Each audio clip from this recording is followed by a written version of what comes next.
Bem-vindos a mais uma live literária. Tudo bem com vocês? Ai, que maravilha! Bom, vocês estão vendo aí que a gente está cheio de live, né? Até o dia 16 teremos muitas lives com autores e autoras nacionais, muitas entrevistas, muita gente bacana, opções de livros para vocês darem de Natal. A gente já aproveita aí que estamos em outubro, né? E o Natal já tá na boca. Então hoje a gente tem entrevista até às 10 horas. E vai ser muito bom, gente. Vocês não têm noção do que aguarda aí vocês até às 10 do dia de hoje. A gente vai estar conversando nessa live com um autor nacional, o Laurence Soreni, e ele vai vir aqui bater um papo com a gente, um papo literário sobre o sangue dos inocentes. Aliás, ele já até entrou, vamos convidá-lo.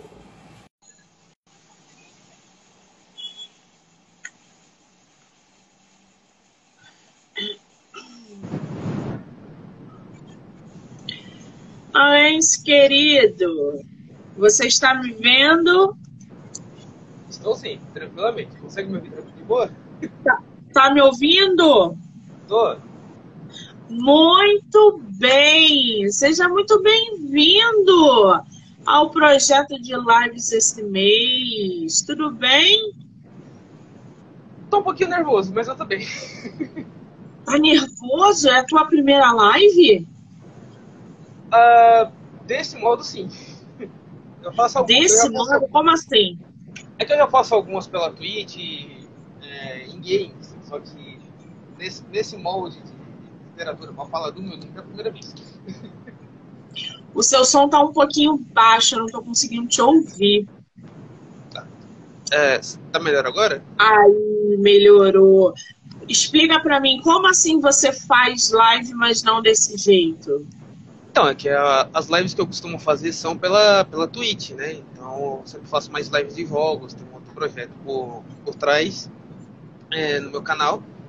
Mas a primeira vez no Instagram para falar do meu livro é agora.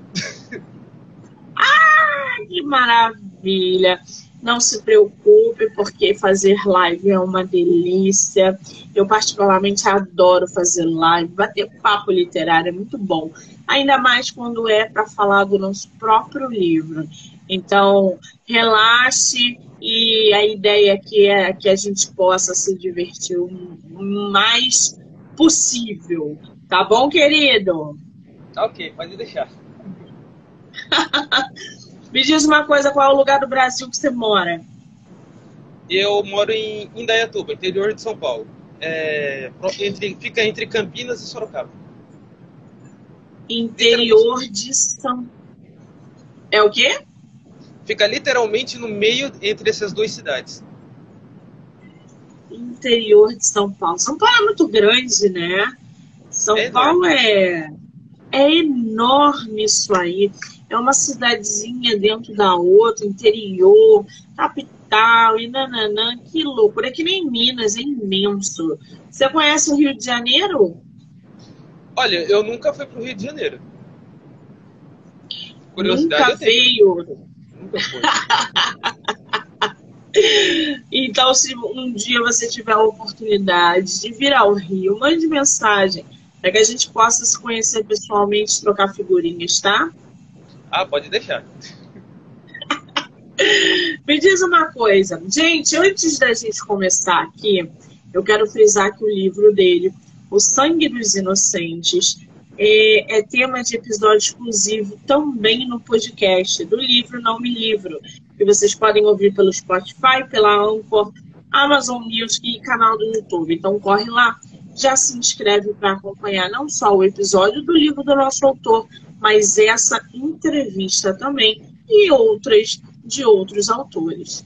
Ô Laurence, vamos começar pelo teu nome artístico. Esse é teu nome artístico ou é teu nome mesmo? É artístico.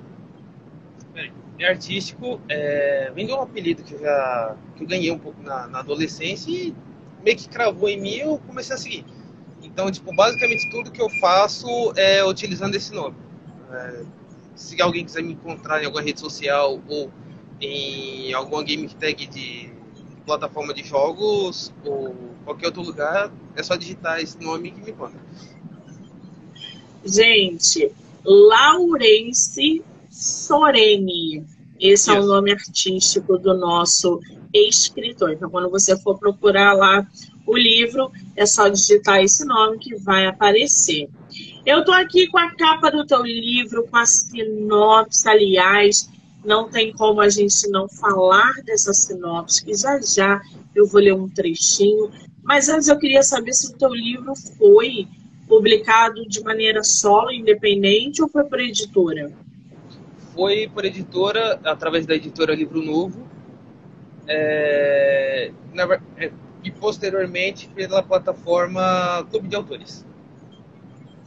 Clube de autores. Esse livro novo, essa editora eu não conheço, na verdade, é o primeiro contato que eu estou tendo. Você gostou dessa experiência de publicar por editora? Ou você tem aí um projeto futuro, por exemplo, de fazer uma publicação totalmente independente? Eu prefiro pela editora. Eles Prefere pela editora? suporte, conselho, toda ajuda possível ali, eles te ajudam bastante. Então a experiência pela editora para mim foi bem mais satisfatória. Pois é, as publicações, gente, é bom frisar aqui que as publicações vai de perfil de autor, tá? Tem escritores que preferem publicar por editora pela praticidade e comodismo, e tem escritores que gostam de fazer a publicação independente. E tá tudo bem. Eu acho que o importante é a gente publicar um livro da maneira mais satisfatória possível, porque se for por editora ou não, a parceria em si, ela precisa dar certo, para que o livro também dê certo. No caso do nosso autor, esse perfil de publicação por editora é o mais indicado, é o mais adequado, porque ele gosta desse suporte, ele gosta dessa parceria, dessas mãos dadas que a gente fala, porque a editora toma conta ali do processo de publicação, diagramação, capa, revisão, então tudo é da editora. Isso vai de perfil, gente, não é um caso isolado, por favor. Olá, mas me diz uma coisa, a gente não tem como olhar a tua capa e imaginar mil coisas, né? Como é que surgiu esse seu projeto? Você tá com o teu livro físico aí? Tô aqui. Mostra essa capa pra gente, pelo amor de Deus. Gente, olha essa capa, que coisa Meu belíssima. primogênito. Eu tô falando que essa capa é bonita porque daqui a pouco eu vou ler a sinopse para vocês vão entender que provavelmente a capa tem tudo a ver com a história. Então é bonita assim, esse vermelho, apesar de ser... Isso é caveira, né? Isso, são caveiras. São caveiras ali atrás. A fonte do teu título ficou muito bom. Como é que surgiu esse projeto? Foi em conjunto com a editora? Você já tinha essa ideia na cabeça? Como é que surgiu? Cara, o projeto desse livro em si, ele é um caso até um pouco curioso, porque ele não era meu projeto principal na época que eu comecei. Eu tinha um outro projeto já engatilhado, mas como minhas finanças nunca foram das melhores, aí eu pensei, vou fazer um outro para publicar somente em versão e-book para tentar vender na Amazon, e o que eu conseguir coletar com ele vou usar para pagar, para custear a publicação do principal. Só que durante o processo eu reescrevi esse livro umas 7 vezes. A gente não tá falando de um livro de 100 páginas não, tá, gente? Não. Vai, conclua. Aí, no meio desse processo, acho que lá para uma terceira vez que eu tava reescrevendo, eu tava quase terminando, e nessa terceira reescrita, a história era um pouquinho diferente do que foi no final, do projeto final. E aí eu tive um problema no meu computador, perdi o HD e eu não tinha um backup na nuvem dele. Então, tudo que eu tinha escrito, já no finalzinho, lá no penúltimo capítulo, foi pro ralo. Eu fiquei chateado, briguei, fiz aquele drama pessoal todo, né? Que você perde um projeto desse, você fica triste. Aí eu passei uma semana irritadíssimo. Eu tava daquele jeito que ninguém chegava perto de mim que tava puto. Mas aí eu comecei assim, sabe quando bate aquela saudade? Você fala, mano, eu preciso terminar isso, a história precisa ter um fim. E aí foi quando eu reestruturei toda a história, tudo de novo, fiz tudo de novo.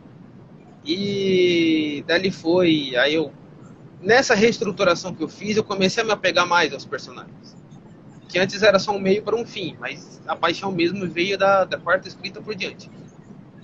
Que aí foi quando eu comecei a polir a escrita com mais intensidade e vontade para ser melhor do que estava sendo. Então eu acho que ele tinha que se perder mesmo, né? Tinha.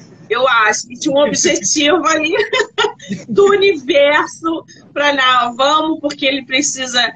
Você acha que isso pode ter sido um sinal para você reescrever a tua história de uma maneira mais positiva, de uma maneira melhor, de você criar forças ali para reestruturar tudo novamente, dando talvez aí um outro final? Você acha que foi aquela perda vantajosa? Eu acho que sim. Na hora, assim, a gente fica com raiva, frustrado e nem percebe, mas eu acho que depois, quando já estava terminando, eu olhei assim para o que a história se tornou e falei, cara, como ela tá diferente daquilo que eu pensei. Porque na primeira versão era só um protagonista, era só o Hector, e a história ela estava muito próxima daquilo que, como poderia dizer, estava muito mais próxima de ser uma fanfic do que uma história em si.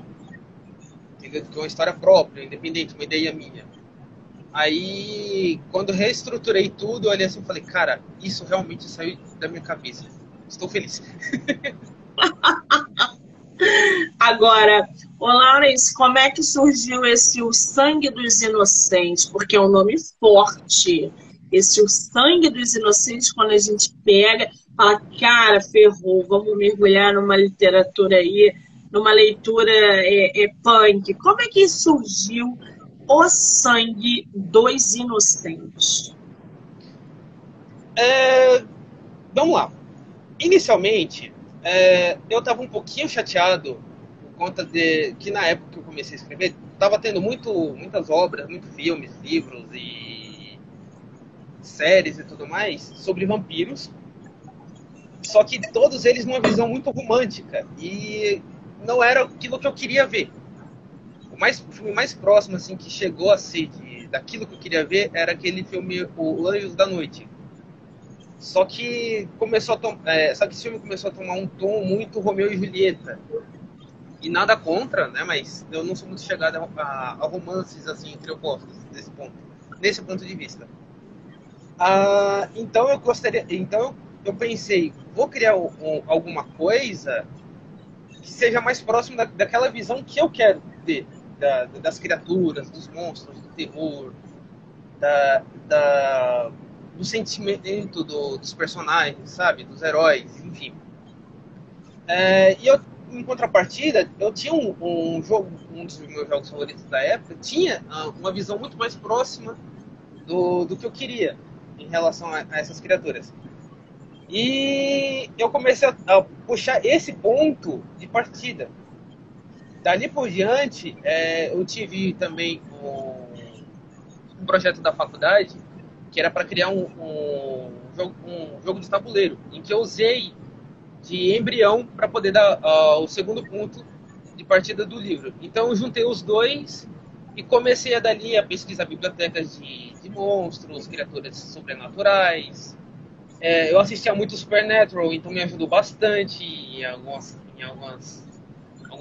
pontos que eu precisava, principalmente criaturas, seres sobrenaturais, e dali por diante foi só o desenvolver, né?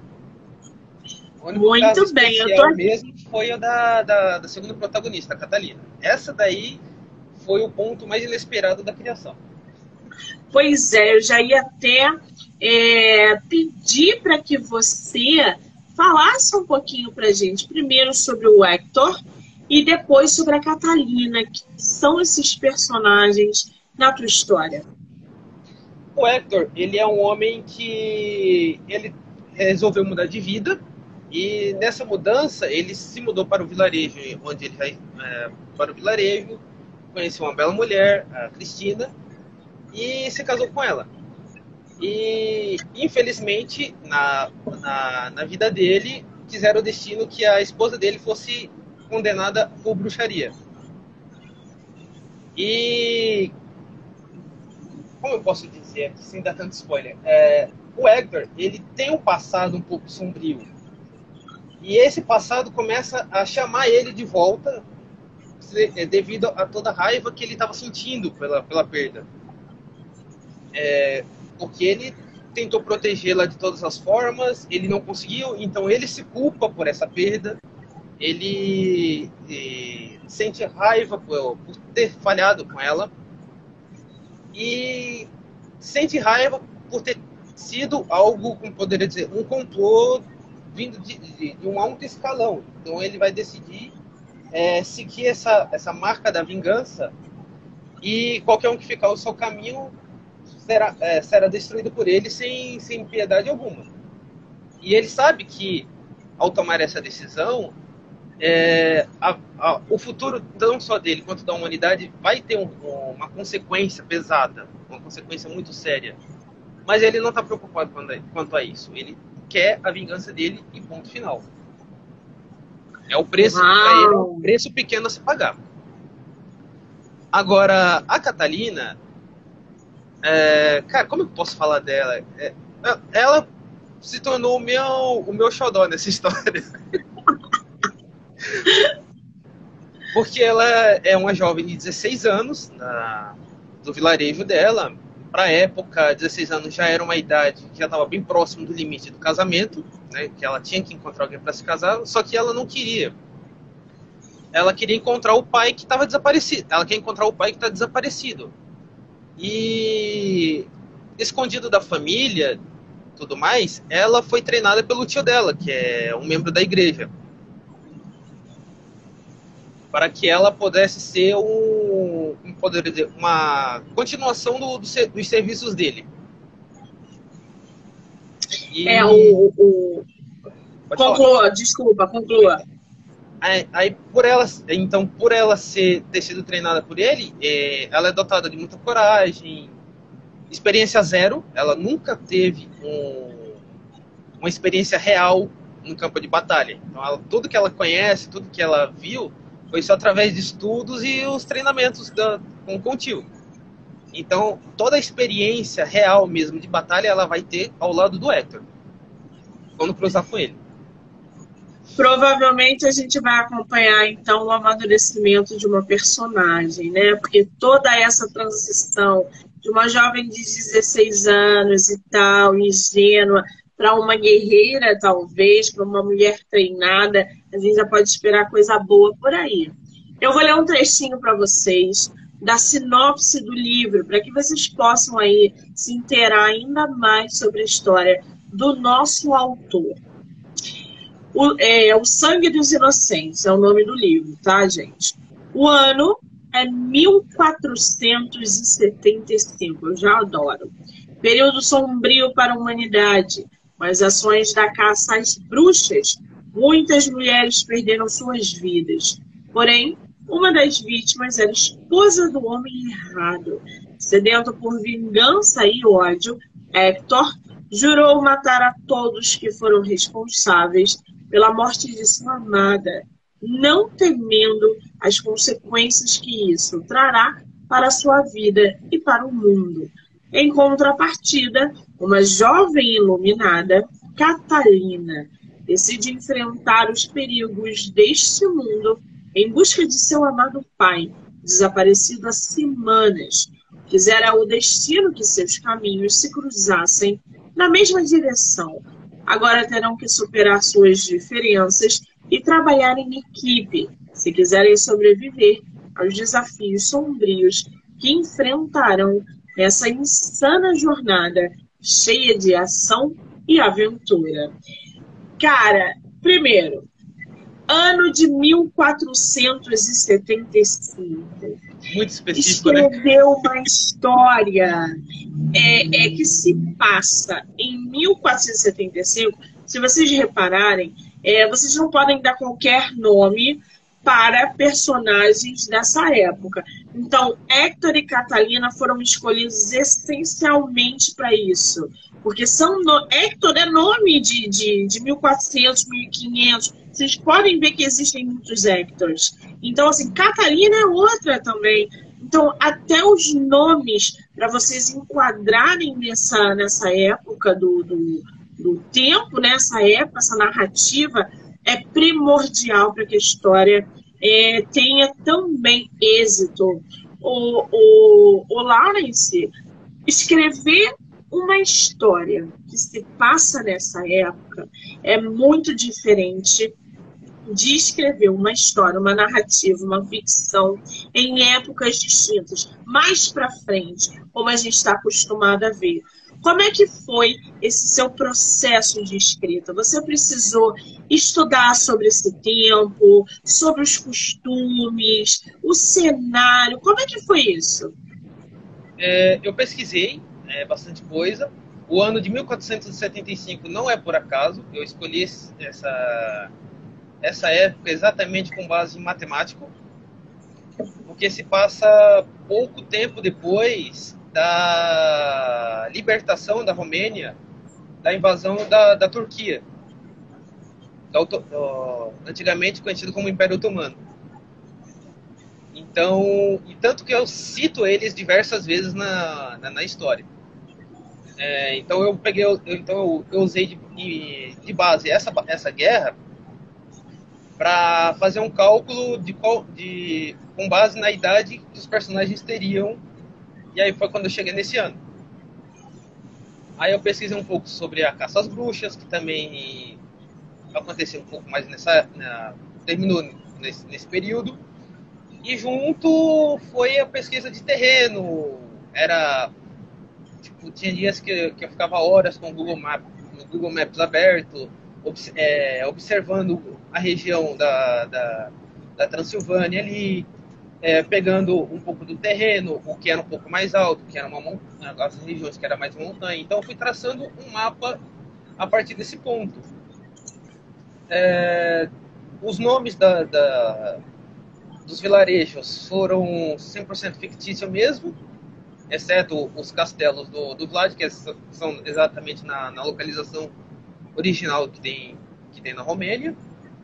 E os nomes dos personagens foram pesquisados realmente, nomes típicos romenos, com um pouco de exceção com a Catalina e a mãe dela. A Catalina, eu escolhi esse nome em homenagem à ginasta olímpica romena, Catalina Conor, medalhista de ouro, assim como a mãe dela, que é a Nádia, em homenagem também a Nádia Comaneci, ginasta romena, que são grandes ícones do país em relação ao esporte. Então, de uma forma mais para facilitar e homenageá-las, eu decidi escolher esses nomes para elas. Que maravilha! Tudo acoplado ali, pensado estrategicamente. O nosso autor falou um negócio importante aí, que ele pegou, né, essa final de lutas do Império Otomano. Quem não conhece essa guerra otomana, quem foi na época, pesquisem, porque a história otomana é sensacional. A gente teve aí uma espécie de Júlio César otomano, Istambul, aliás, como a gente conhece como Istambul hoje, era a antiga Constantinopla. Então, assim, o Império Otomano é sensacional de ser lido, de ser estudado, de ser pesquisado. Mudou a vida nessa época, um pouco antes também. Então, as transformações que a gente tem no mundo aí também foram muito influenciadas por essa guerra otomana, tá bom? Bom, lá, fala, Lawrence. Um outro ponto também que me ajudou bastante na produção foi o filme Drácula, Uma História Nunca Contada. Eles também abordam esse ponto. Aí eu falei, cara, é perfeito. Vem pra minha base de dados que eu tô querendo. É bom, né? Essa mesclagem toda, essas referências, porque traz mais realidade, traz coisas, é, é, informações úteis para o seu leitor. Livro é para isso, gente, é para a gente absorver mensagens úteis do nosso autor através de pesquisas. Fala, Lawrence. Não, que o celular ia caindo aqui. Eu tive que Ah, segurar. me diz uma coisa, mostra aí pra gente de novo a capa do teu livro e diz quantas páginas tem aí na versão física. 496 páginas. 496 páginas. Nessa última versão, né, depois de você ter perdido aí aquela versão, quanto tempo você levou para escrever?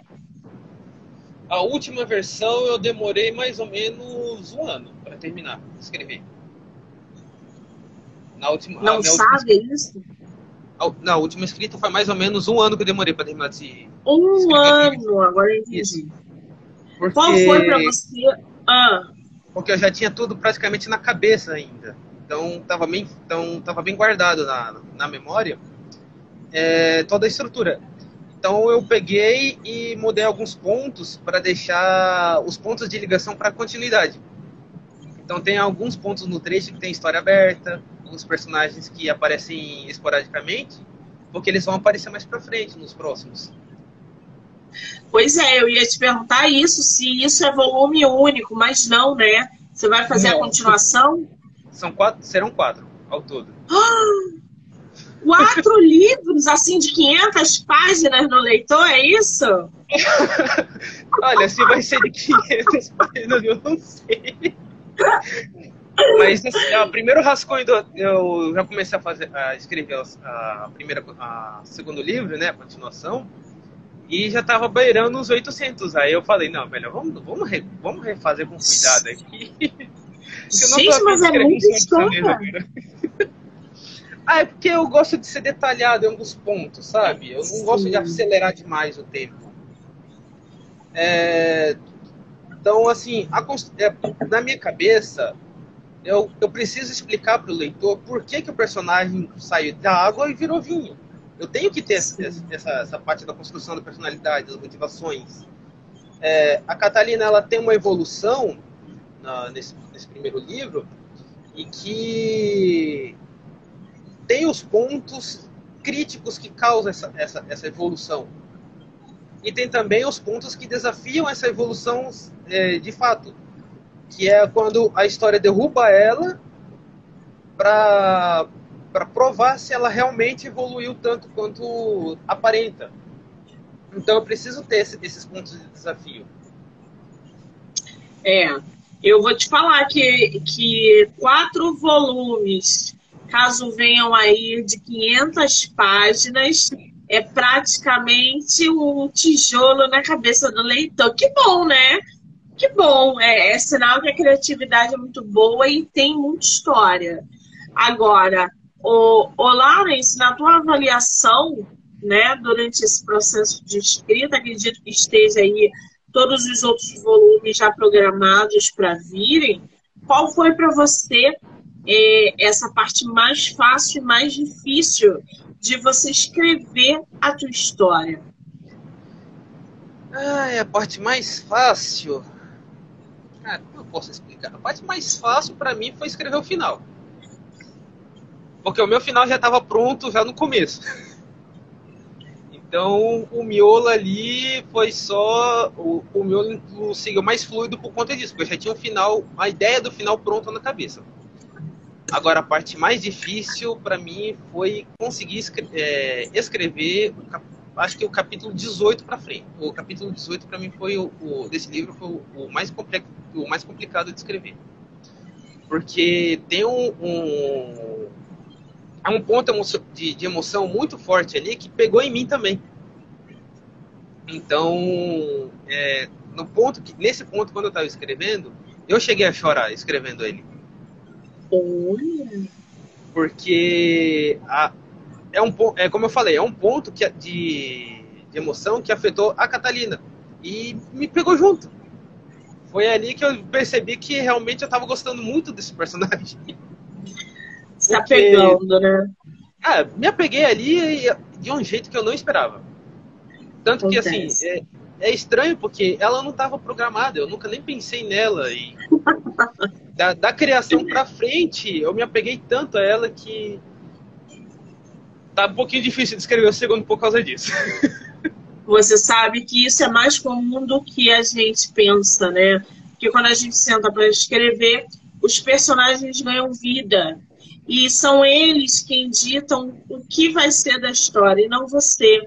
Então você passa a ser a ferramenta dos seus personagens, e não ao contrário. Você viu aí, a Catalina não tinha a força que tinha, e ela foi ganhando espaço, porque ela de repente seja a nova condutora do teu livro. Então, assim, os personagens ganham vida, são eles que vão nos usando como ferramenta de escrita e não ao contrário. Só quem sabe disso na prática é quem escreve. Então, é por isso que é muito comum a gente se apegar a alguns personagens ou idealizar um final e aquele final ser totalmente diferente do que a gente pensou. Porque a gente não manda na nossa história. Não é a gente que escreve, são eles. É muito louco isso. Mas só quem é escritor sabe do que eu estou falando. O Lawrence, me diz uma coisa. Você estava falando que tem 4 volumes, esse livro. Esse seu primeiro foi lançado agora, em 2022. Isso. Não, 2021. Eu lancei 2021. em abril de 2021, que foi basicamente no auge da pandemia. Então nem teve tanta badalação por conta disso. Até para ser sincero, no dia que o lançamento oficialmente foi pro ar, eu tava com Covid. Eu tava de quarentena no quarto com Covid. Sim. Foi o terceiro dia, acho que foi o meu terceiro dia de quarentena. E aí, o segundo volume ele já está pronto, você já está produzindo, tem lançamento ainda esse ano que vem, como é que tá isso? O segundo volume, tô escrevendo, ainda não tá pronto. Como eu falei, tá um pouquinho difícil, não só por conta da parte emocional, a carga emocional que tá tendo essa história, principalmente para mim, mas também por conta de alguns compromissos do trabalho, dos horários. Às vezes eu chego muito cansado, eu não tenho muita disposição para continuar escrevendo, apesar da ideia estar bem fresca. Então eu acabo não continuando. Mas fora isso, é só a carga emocional mesmo que está bem forte. Muito bem. Vamos aguardar, né, esse segundo volume, já consumindo o primeiro, que ele possa ir, que a Catalina te desbloqueie. Você acha que isso é uma forma de bloqueio que você está passando ou não? Não. Eu acredito que não. Eu tenho uma ideia toda pronta, eu tenho exatamente o que vai acontecer no passo já pronto na cabeça, tá fresco, tá bem guardado, tá bem seguro. Na hora de escrever, o desenvolvimento até vai, a mais parte do cansaço, mas só que depois que eu termino, é que vem o efeito, sabe? Caramba, tô fazendo isso com ela mesmo, não é possível. Tadinha. A frase que eu mais tô citando no final de cada capítulo é: tadinha, velho. Muito bom, gente. O primeiro livro, a carga emocional tá todo por cima do Hector. Agora o segundo tá sendo por cima dela, da Catalina. Então, tá um pouquinho pesado. Só que pra ela, eu tô sentindo que pra ela eu tô pegando um pouco mais pesado do que foi com o Hector.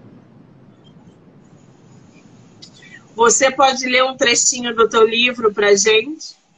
Qualquer trecho que você queira. Pode ser início, meio, fim. Deixa eu pegar um aqui. Gente, lembrando que o livro é tema de episódio exclusivo no podcast do Livro Não Me Livro, que você pode ouvir pelo Spotify, Anchor, Amazon Music ou se inscrever no canal do YouTube. Então corre lá e já se inscreva. Essa live vocês também vão poder assistir pelo Spotify. O Spotify agora está liberando lives, então você pode ver essa live, não só ouvir, mas ver também pelo aplicativo do Spotify. Olha que legal. Do jeito que tá aqui. Bacana, né? Então já corre lá, já se inscreve no YouTube e já deixa estrelinha lá no Spotify, marcando a sua presença nessa live. Lá, inclusive, vocês podem fazer até perguntas, tá? Interativas dentro do aplicativo. Peraí, só um minutinho, tá? Ai, Lembrando... achou? Tô num trecho aqui que, olha...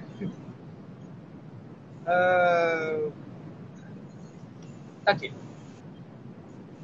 Enquanto Catalina começava a citar, o clérigo deu mais um sorriso olhando para ela, com orgulho. Agora tinha que haver começado a treinar tão nova, agora era uma guerreira completa.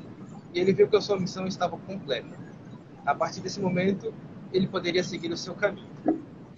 E acho melhor parar por aqui, senão eu começo a chorar com esse trecho.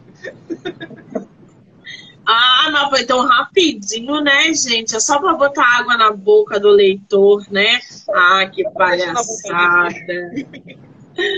Olá, se você como morador aí da cidade do interior de São Paulo deve ter acompanhado a Bienal esse ano.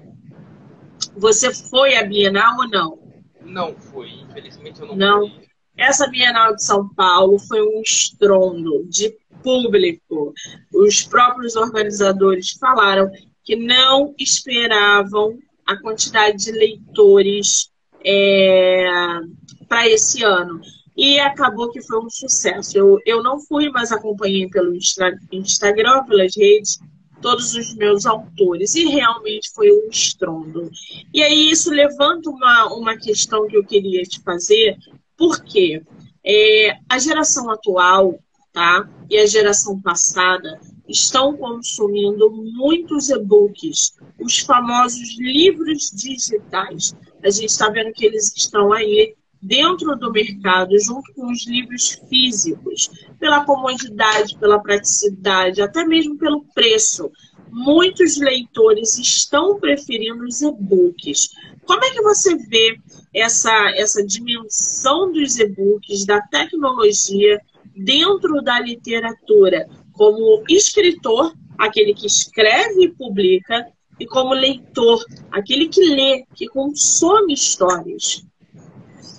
Olha, como escritor, é até bom, porque é um meio novo, um meio alternativo de conseguir ler aquele material que você gostaria, que muitas vezes você não tem acesso por conta do preço. Né? Coloca o fone no teu pertinho de você. Isso. Foi uma força W. Então, como escritor, como eu falei, é uma forma nova, é uma forma diferente, uma alternativa para você conseguir ler aquilo que você quer, pagando um pouco mais em conta. O livro físico, infelizmente no Brasil, o livro físico sempre foi muito caro em relação a outros meios de entretenimento e diversão. E infelizmente o e-book acaba sendo essa outra alternativa, basicamente por ser mais barato. Agora, como leitor, o livro físico sempre para mim sempre vai ser melhor, principalmente porque cansa menos a minha vista, né? E, como você pode ver, tem um lindo óculos no rosto aqui, 4 graus de miopia, e aquela luz na cara à noite atrapalha bastante. Fora que dói pra caramba o olho depois de um certo tempo, dela pequenininha e tal, e tudo mais. Então o livro físico para mim acaba sempre sendo melhor como leitor, mas como escritor, qualquer forma que você puder ler, para mim tá ótimo. Você sabe que você falou aí do óculos, né? Esse meu óculos, ele tem uma lente azul. Essa lente azul, ela exatamente é feita para luz do tablet, do Kindle, do celular. Ele não faz exatamente esse cansaço, a vista, né? Porque a gente passa muitas horas numa tela de celular, de computador. Então eu deixo aí a minha indicação, quem for fazer óculos, quem usa óculos para ler, usa essa lente. Vocês vão ganhar qualidade de vida, literalmente. Porque para quem lê, para quem escreve, o óculos e a lente é essencial, tá? Tô fazendo Eu leio também. merchandise aí de lente. Já dá pra pedir patrocínio de uma ótica já. Eu tenho essa lente azul também e dentro do meu celular todos os meus aparelhos são programados para entrar em modo noturno a partir das 18 horas, que é quando começa tudo a ficar um pouco mais escuro. Porque não dá. Se você meter a luz azul ali, mesmo com a lente, depois de um certo tempo, ele vai começar a doer, porque a lente ela protege, mas não é 100% ainda. Ainda não. Muito bem. Agora me diz uma coisa, o Laurence, quem é teu escritor e a tua escritora favorita? Quem é aquele que te inspira, que você consome, que tem na estante? Quem é? Ah, John Flanagan, cara, ele foi o autor do livro Ranger Ordem dos Arqueiros, que é uma obra que já tem 9 livros. E falando nisso, eu ainda tô em dívida com ele, preciso ler os outros 5. Mas é um livro que se passa numa época medieval também, então e ele foca bem falando sobre os arqueiros, porque todo livro medieval sempre foca em guerreiro, o cara que é bom de espada, o herói no cavalo e tudo mais, e esse foca um pouco mais no tipo de guerreiro medieval que eu gosto, que é o arqueiro, que é o cara que trabalha nas sombras, o stealth, tudo isso é mais do jeito que eu gosto. Aí tem o Dan Brown também, que eu adoro pra caramba. E Adoro. o primeiro best-seller que eu li foi O Código da Vinci. Então, eu me apaixonei pra caramba nisso. E falando nisso, eu tenho até que voltar a ler alguns livros dele, porque ele consegue um feito maravilhoso, que é escrever, detalhar, que é escrever histórias atuais, sem detalhar a marca de produtos e veículos. Então eu quero pegar algumas dicas com ele. Você leu o Inferno dele? Tá na minha lista de leitura, é o meu próximo a ler. Eu li o Código da Vinci, Anjos e Demônios, Fortaleza Digital, só falta o Inferno. O Inferno fala muito sobre o Inferno de Dante Alighieri, né? E eu não vou dar spoiler, evidentemente, mas por que que o Dan Brown ele tem essa magia, essa genialidade? Porque ele pega um determinado assunto. Inferno não é de agora não, tá, gente? Inferno, se eu não me engano, é de 2013, sei lá de quando que é. Deve ter uns 10 anos esse livro. E ele já falava da pandemia que a gente está vivendo atualmente, por causa do Inferno de Dante Alighieri, tá? Porque é sensacional. Se vocês não leram o Inferno, corre lá no Kindle, já baixa, já lê, porque é um dos melhores livros. Código da Vinci a gente nem precisa mencionar, né? Porque é unânime, é sensacional esse livro e todos os outros. Dan Brown é um dos meus favoritos, eu consumo Dan Brown absurdamente. Então, tô até com saudade dele publicar mais coisas. Porque por mim ele podia publicar todo mês, né? Que a gente lia todo mês. Não é mentira, não. Os deles são sensacionais. Uma outra autora também que eu gosto é Morgan Rhodes, a autora do livro A Queda dos Reinos, que é um livro medieval também. E esse foca um pouco mais em magias, em magos, bruxas. É outro temático que eu adoro. Você pode perceber que guerreiro pra mim é aquele carinha o guerreiro tradicional, que é da espada, escudo, não levo muito a fé. É muito comum. Eu gosto dos diferentinhos. Assim que é bom, é porque a gente pega inspiração dos nossos autores, não tem jeito. A gente só não pode copiar, mas a gente se inspirar com as ideias, com a genialidade. Aliás, a gente só segue o exemplo do que é bom, né, gente? Se fosse ruim, a gente não se inspirava. A verdade é essa. Agora, Laura, se você, como autor publicado, qual é o conselho que você dá para novos autores? Cara, escreve tudo que você tiver na cabeça primeiro, monta a história e depois você vai relendo e vendo qual que combina melhor com aquilo que você idealizou no final. Relendo, E aí você vai poder retirar o que não combina, adicionar coisas novas, procurar referências daquilo que você está escrevendo. Se você vai escrever uma história medieval, leia livros medievais primeiro, para você pegar um pouco os costumes, vilarejos, descrições de como são. Se você vai descrever alguma igreja, procura igrejas medievais, arquitetônicas. A Europa está cheia delas, então dá para você tirar uma descrição boa. O que você puder pesquisar para rechear bem o seu livro, só vai. Vai sem medo. Só se joga. Vai sem medo, é o seu salto de fé. Muito bom, cara. Agora me diz uma coisa. O que tu tá lendo atualmente? Atualmente, eu estou lendo um livro nacional da Carol Artioli. Qual? O Destino da Conheço. Espada. A Já autora ouvi brasileira. falar. Será que é minha autora? Qual é o nome do livro? O Destino da Espada. Tá gostando? Da Carol Artioli. Ela é maravilhoso, ela é incrível. É amiga minha, eu comprei o livro, fiz questão de ler. E a cada plot twist que ela mete na história, eu mando uma mensagem pra ela e falo, mano, como assim? Que história é essa? Já fica aí a dica literária de mais uma autora nacional, Carol Artioli. Muito bem. Eu mando mensagem pra ela, eu fico, como assim? Eu pensei algo totalmente diferente. Aí eu fico brincando com ela, falando que tem um personagem da história lá, que eu não vou citar nomes, pra não influenciar ninguém, que eu fico chamando ele de menino criado com vó. Ela fica brava comigo, mas é divertido. Carol, vou ler seu livro, hein, Carol? Não, eu acho que eu não te conheço, mas apesar de achar que o seu nome não me é estranho. Ô, Laura, esse teu livro tem audiobook?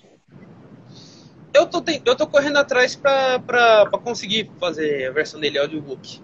Tô em contato com o clube de autores pra conseguir isso. Inicialmente eu não tinha o livro no Kindle, eu fui atrás dos caras, eles conseguiram botar no Kindle pra mim. Infelizmente ainda não é no ilimitado, mas espero que em breve seja. Mas eu tô aí, não. O audiobook ele é uma ferramenta poderosíssima dentro do mercado editorial, porque é inclusiva. O audiobook chega a pessoas com dislexia, deficiente visual. Então, o autor, quando se propõe, investe e tal no audiobook, o livro dele abre o leque de leitores. Eu sempre indico isso para os meus autores. Invistam, se vocês puderem, em audiobook. É uma ferramenta poderosíssima. Larissa, querido, você sobreviveu à sua primeira entrevista em podcast. Como é que você está se sentindo? Feliz e orgulhoso. Muito bem. Qual é o teu Instagram para quem quiser te conhecer, passar a te seguir, acompanhar o seu trabalho? Como eu falei no início, qualquer forma de me encontrar é só digitar @Laurence tudo junto. Eu vou deixar, gente, o Instagram do nosso autor descrito aqui na live e vou deixar descrito nas plataformas, principalmente lá do YouTube, do Livro Não Me Livre. Então, se vocês não conseguirem pegar aqui, é só acessar, já segue ele lá para acompanhar o trabalho. Quem quiser comprar o teu livro, Laurence, aonde consegue? É com você, Instagram, site, editora, tem e-book, é só livro físico, como é que tá isso? Eu tenho ele em livro físico e tenho ele em e-book. A forma mais fácil de você conseguir comprar ele é pelo site dele mesmo, o sanguedosinocentes.com.br, e lá você tem todas as opções possíveis para comprar. Então você tem Amazon. O livro tem um site. Isso. www.sanguedosinocentes.com.br, é isso? Isso. Aí lá tem todas as opções de compra. Aí é só ir no que você preferir e mandar ver. Na Amazon também tem, tá, gente? Então, qualquer dúvida, é só também correr lá no Instagram do autor e perguntar, interagir, questionar, que a gente que escreve, a gente gosta. Críticas, elogios e Querido! reclamações também, tá? É o quê? Críticas, elogios e reclamações também. Se eu matar seu personagem favorito, pode vir falar comigo. Muito bom, gente. As críticas só se forem construtivas, tá? Se não forem construtivas, guarde para vocês, tá bom? Dica de hoje para vocês. Lawrence, querido, que maravilha poder te conhecer. Eu quero te agradecer imensamente a oportunidade que você me deu ao divulgar o seu livro. Eu desejo para você todo o sucesso do mundo, que você não pare de escrever, que você produza logo em breve o seu segundo volume e que você atinja aí todos os seus sonhos. Muitíssimo obrigada, tá? Nada, eu que agradeço pela oportunidade, por estar aqui, a todo mundo que me ajudou na construção, a Carol, minha família, aos meus amigos que estão aqui presentes, a Nage, o Ricardo, o Calil, que eu chamo de meu padrinho de livro, meu embaixador. Ele foi um dos primeiros a divulgar meu livro no canal dele, nem é sobre livro também. Então eu tenho um carinho enorme por toda essa galera, o Flávio, todo mundo que está aqui, eu só tenho a agradecer. Todo mundo que está aqui, que me ajudou. Um beijo enorme no coração de todo mundo, velho. Vocês são demais. Que maravilha! Quero agradecer todo mundo que esteve aqui, que vai assistir, que está assistindo. Dizer que hoje a gente tem live até às 10 horas, então até o dia 16 também. Muitos escritores vão passar aqui pelo canal, tá? E o livro do Lawrence é mais uma opção de presente de Natal. Então, por favor, deem livros de presente nesse Natal. Os autores nacionais agradecem. Beijo, Lawrence. Obrigada. Muito obrigado. Um beijo para todo mundo.